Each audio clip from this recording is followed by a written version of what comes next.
terrible day, isn't it? Terrible day. We've had the shooting of Representative Steve Scalise in over in the suburb of Washington, D.C., Alexandria.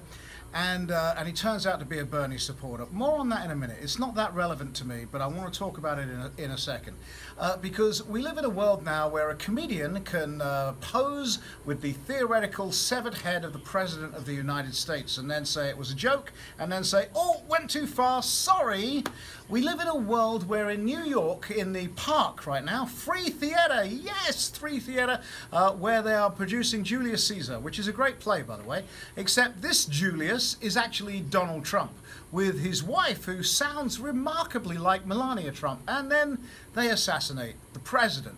We live in a world where here in Iowa, a school board member in a small town posts online calling for somebody to assassinate the president of the United States. He quit, by the way, after me exposed him, which is a good thing too.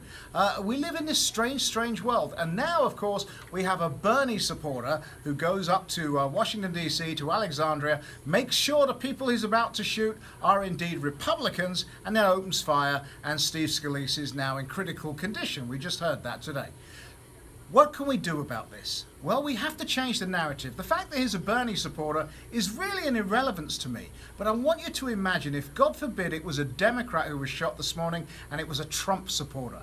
We would be hearing nothing else for days and days and days. And unless something serious happens to Steve Scalise's health in the next 24 hours, this will not even be touched on by the end of this week. That's the world we live in. We have got to change the narrative.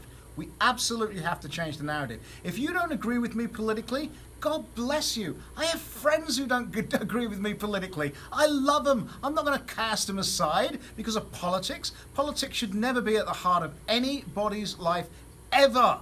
And it certainly isn't at the heart of mine. We're going to be talking about all of this and more, 4 o'clock this afternoon, News Radio 1040 WHO. Join me.